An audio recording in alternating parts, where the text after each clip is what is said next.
In the last 5 years, landlords paid tenants in Los Angeles, California, on average $25,000 to leave their units rather than evict them.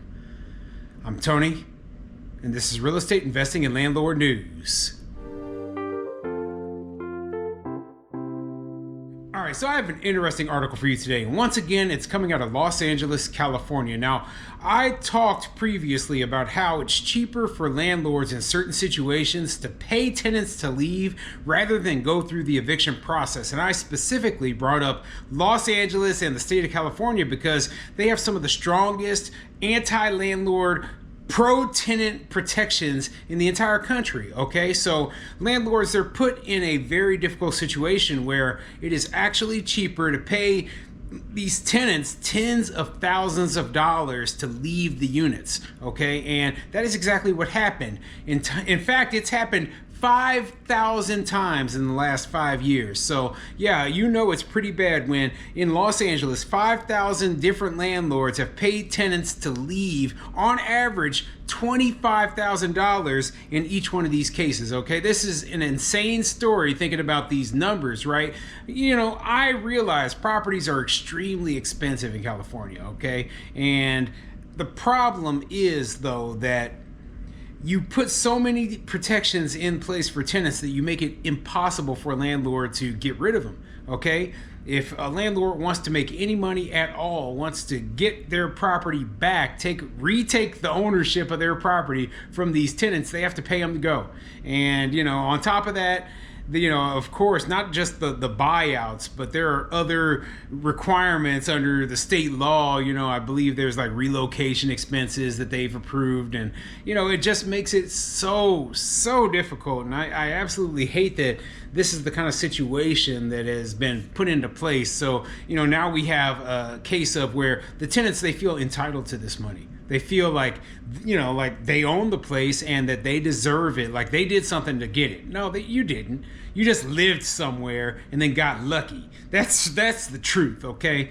And anywhere else in this country, you know, where there's actual landlord property rights, well, guess what? That garbage is not happening.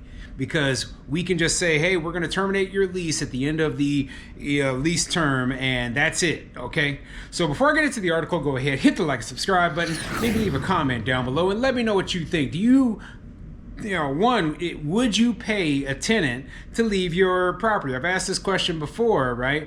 But I guess it really depends on how much and how far would you go.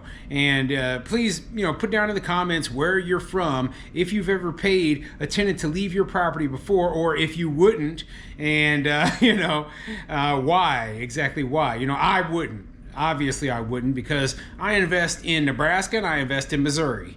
And in those two states, guess what? I don't have to go through all that nonsense, you know. But if I was put in a bad situation, I might change my mind on that. But, you know, for now, I'm good. But anyway, let me get into this article. It talks about some of the statistics concerning just how much these landlords are paying. But anyway, this article is coming from SpectrumNews1.com, and it says, nearly 5,000 tenant buyout agreements filed in the city of Los Angeles. All right, let's get into it. Nearly 5,000 tenant buyout agreements were filed with the city of Los Angeles in the last 4 years, with an average buyout amount being approximately $24,704, the city controller's office reported Monday. City Controller Kenneth Mejia released a new data map and analysis of tenant buyout agreements, also known as cash for keys, between 2019 and 2023. Amid an ongoing housing and homelessness crisis, the Controller's Office created the map as another tool to provide transparency on tenant buyouts to better understand their impacts, officials said in a statement.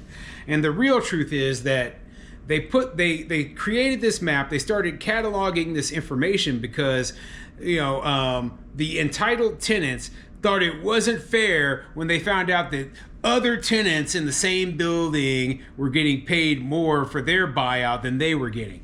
You know, I'm like, give me a break. Give me a freaking break, okay? So what you would have is, imagine you have a 100-unit apartment complex, and you got one tenant A, we'll just call them, right? And that tenant says, hey, I'll leave for $5,000, right? Well, tenant B says, well, I'm not leaving unless you give me 25 grand. So, the tenant B gets the 25 grand. The tenant A is like, well, it isn't fair that I only got 5 grand. And, basically, it's the, the entitlement of these tenants saying you're not happy with what you got, even though that's all you asked for.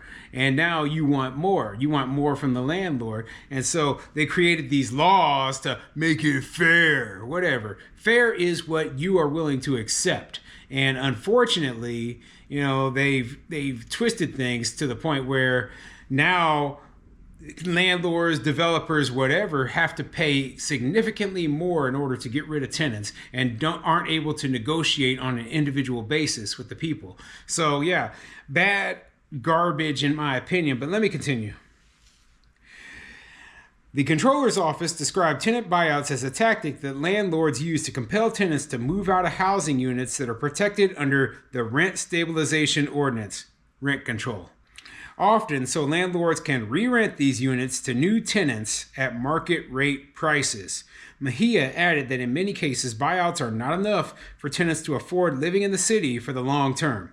Yeah, they're not, okay? And that's the thing about it, right? So even if you pay this tenant 25 grand to leave, well, it's very unlikely they're going to be able to find more housing that is about, the same cost that they were paying before, because they were living in rent control places. Rent control is way below market what they are charging, right? And fortunately in Los Angeles, they have vacancy decontrol in some situations, which allows landlords to be able to bring rents up to the market rate after they get rid of these rent controlled tenants. So, it's a very strong motivator when your property value is based upon the rental income that you receive.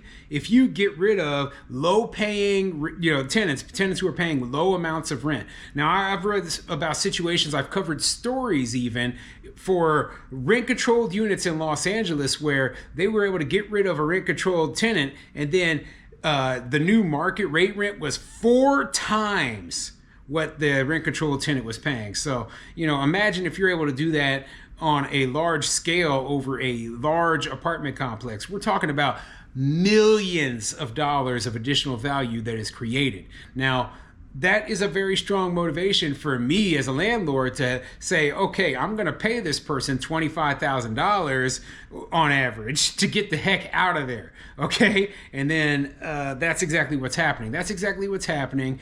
So, when I talk about, hey, I wouldn't personally invest in Los Angeles, I'm speaking from the perspective of being a small landlord. Now, these big guys, these people who know the laws in California, they know how to play the game, they know how to get around rent control, they have the money to sit on these properties for long periods of time, even taking losses for years on end, right? But they realize the appreciation when they finally do exit. These people, they make a fortune. They make more than I will ever make.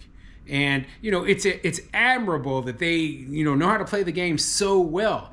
But keep in mind, my advice is not for that type of person. That type of person, you keep doing what you're doing, they're going to be just fine. But my advice is for the smaller real estate investor, or maybe even the beginner who is just getting started, wants their first rental property, and they're looking at these properties in California, in Los Angeles, and they're like, oh yeah, I can buy this and I'm not going to have any trouble at all. Not realizing that, hey, there are so many strong tenant protections within the state that it will make it extremely difficult for you to operate your business and make a profit. And they even have statewide rent control within the state. Like they don't say it, oh no, there's no statewide. Yeah, there's a rent cap over the entire state of California. You can't raise your rents more than 10% in a single year. That's rent control.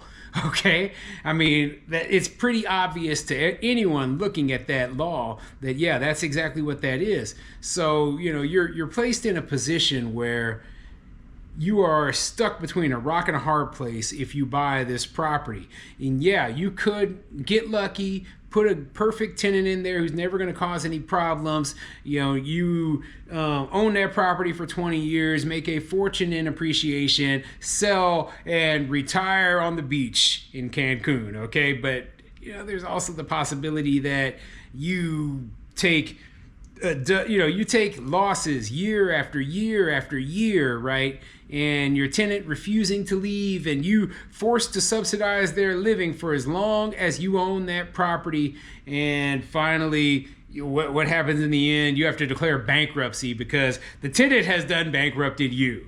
Okay, there's that sort of possibility. You know, we've read all the nightmare stories. I've covered many nightmare stories like that. But anyway, I'll put a link to the article in the description down below. It's really quite interesting that landlords were willing to pay tenants $25,000 on average in Los Angeles to leave.